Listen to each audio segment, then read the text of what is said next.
Kolkata night Riders কি বড় ভুলটাই না করে ফেললো? নিলামে মুস্তাফিজুর রহমানকে ছেড়ে দেওয়ার সিদ্ধান্ত এখন কি তাদের জন্য দুশ্চিন্তার কারণ হয়ে দাঁড়াচ্ছে? আইপিএলে কৌশলগত সিদ্ধান্ত অনেক সময় তাৎক্ষণিকভাবে সঠিক মনে হয়, কিন্তু মৌসুম গড়াতে না গড়াতেই বদলে যায় হিসাব নিকাশ। কলকাতা নাইট রাইডার্স হয়তো ভবিষ্যৎ পরিকল্পনার মাথা রেখেই স্কোয়াড সাজিয়েছিল, তবে চোটের ধাক্কা এখন তাদের বোলিং আক্রমণে ফেলেছে বড় চ্যালেঞ্জ। দলের দুই ভরসার নাম মাথিসা পাথিরানা ও হার্ষিস রানা চোটে পড়ায় ডেথ ওভার দেখা দিয়েছে বড় শূন্যতা। ইয়র্কার পরিকল্পনা ঠিক মতো কাজেই লাগছে না, চাপের মুহূর্তে নেই ধারাবাহিক উইকেট নেওয়ার সক্ষমতা। ম্যাচের শেষ দিকে রান চেপে ধরার মতো নির্ভরযোগ্য কোনো বিকল্প পাচ্ছে না। ঠিক এই জায়গাতেই দরকার ছিল অভিজ্ঞ এক ফিনিশার বোলার।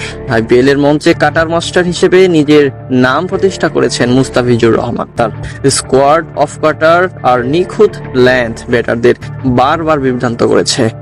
বিশেষ করে ডেথ ওভারের রান আটকানো এবং ব্রেক থ্রু এনে দেওয়ার দক্ষতা তাকে আলাদা করে তুলেছে। পাথিরানার গতির বিকল্প নেই, কিন্তু বুদ্ধিদীপ্ত বোলিং আর ভেরিয়েশনের দিক থেকে মুস্তাফিজ যে পুরো সময় ম্যাচ ঘুরিয়ে দিতে পারেন তা বলাই বাহুল্য। অভিজ্ঞতা, ঠান্ডা মাথা আর চাপ সামলানোর সক্ষমতা, এই তিন গুণই এখন রয়েছে বেশি মুস্তাফিজুর রহমানের, যা কলকাতার সবচাইতে বেশি প্রয়োজন ছিল।